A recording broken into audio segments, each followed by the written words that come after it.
Assalamualaikum warahmatullahi wabarakatuh. Alhamdulillahirabbil alamin wa bihi nasta'inu ala umuri dunya waddin. Wassalatu wassalamu ala asrofil anbiya'i wal mursalin wa ala alihi wa sahbihi ajmain amma ba'du.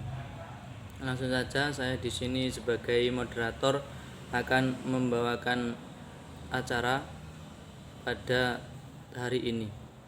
Acara yang pertama yaitu pembukaan, acara yang kedua yaitu pematerian dilanjutkan diskusi, dan acara yang ketiga yaitu menutup. Memasuki acara yang pertama yaitu pembukaan, langsung saja dengan bacaan basmalah. Bismillahirrahmanirrahim. Memasuki acara yang kedua yaitu pematerian dilanjutkan diskusi. Kepada yang bertugas kami persilahkan. Bismillahirrahmanirrahim. Saya di sini akan membawakan materi yang berjudul Sistem Ekonomi dan Etika Bisnis. Etika menunjukkan dasar karakteristik individu yang mampu menunjukkan hal-hal yang positif maupun yang negatif, serta aturan sosial yang membatasi tingkah laku seseorang atas segala sesuatu yang baik ataupun yang salah. Sistem ekonomi adalah suatu sistem yang mengatur kondisi perekonomian suatu negara dengan kondisi kenegaraan dari negara itu sendiri. Setiap negara memiliki sistem perekonomian yang berbeda-beda. Hal ini disebabkan karena setiap negara memiliki ideologi, kondisi masyarakat, kondisi perekonomian, serta kondisi SDA yang berbeda-beda. Selanjutnya materi akan dibawakan kepada yang bertugas, kami persilakan. Terima kasih atas waktunya. Di sini kami akan melanjutkan dari penjelasannya Mas Ibrahim terkait sistem ekonomi dan etika bisnis pada sub A yang bertema etika bisnis dalam berbagai macam sistem ekonomi. Langsung, sistem ekonomi adalah suatu sistem yang mengatur kondisi perekonomian suatu negara sesuai dengan kondisi kenegaraan dari negara itu sendiri. Sistem ekonomi di sini dibagi menjadi tiga. Yang pertama sistem ekonomi tradisional, yang kedua sistem ekonomi pasar bebas, yang ketiga sistem ekonomi komando atau komunis. Yang pertama sistem ekonomi tradisional sendiri, yaitu sistem yang diterapkan secara turun-temurun oleh masyarakat dengan mengandalkan alat alami dan tenaga kerja seadanya. Selanjutnya yang kedua sistem ekonomi pasar bebas, yaitu sistem yang dimana seluruh kegiatan ekonomi diserahkan seluruhnya oleh mekanisme pasar. Maksudnya bagaimana? Sistem di dalam suatu pasar tersebut diserahkan kepada suatu organisasi dalam pasar tersebut. Selanjutnya yang terakhir sistem ekonomi komando atau komunis, yaitu sistem yang diserahkan pemerintah sangat dominan dan berpengaruh dalam mengendalikan perekonomian pasar. Maksudnya bagaimana? Di dalam suatu pasar yang komando tadi di pemerintah sangatlah dominan dalam mengatur perekonomian tersebut. Sekian, terima kasih.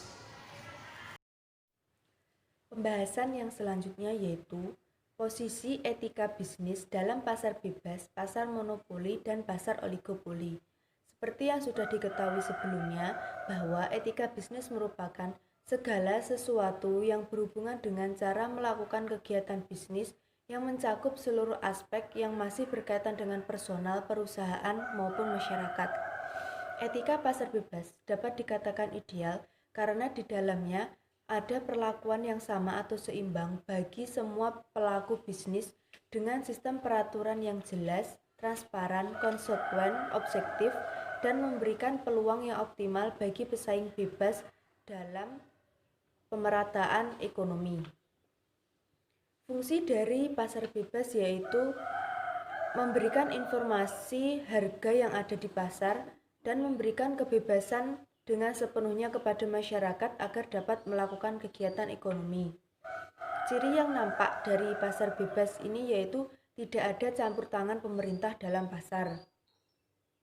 Yang selanjutnya yaitu pasar monopoli.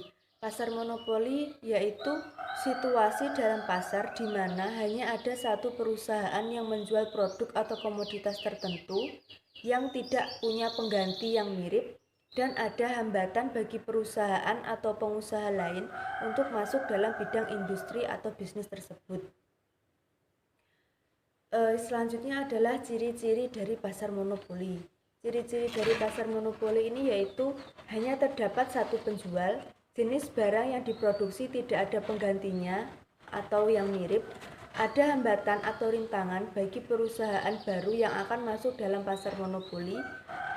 Yang keempat, penjual tunggal ini tidak dipengaruhi dan tidak mempengaruhi harga serta output dari produk-produk lain yang dijual dalam perekonomian. Pasar monopoli ini ada dua jenis, yaitu pasar monopoli alamiah dan pasar monopoli artifisial. Yang terakhir yaitu pasar oligopoli. Sebenarnya pasar oligopoli ini hampir mirip dengan pasar monopoli. Bedanya dalam pasar monopoli itu hanya ada satu penjual, sedangkan dalam pasar oligopoli itu ada beberapa penjual yang produk jualannya sama. Untuk pengertiannya sendiri yaitu pasar oligopoli adalah pasar yang di dalamnya terdapat beberapa penjual terhadap satu komoditi sehingga tindakan satu penjual akan mempengaruhi tindakan penjual lainnya. Untuk ciri-ciri dari pasar oligopoli ini yaitu terdapat banyak pembeli atau penjual, hanya ada beberapa penjual yang menguasai pasar, produk yang dijual bersifat sejenis, dan ada hambatan bagi pesaing baru. Acara yang ketiga yaitu penutup. Sekian dari kami. Apabila dalam menyampaikan materi banyak kesalahan, kami mohon maaf yang sebesar-besarnya.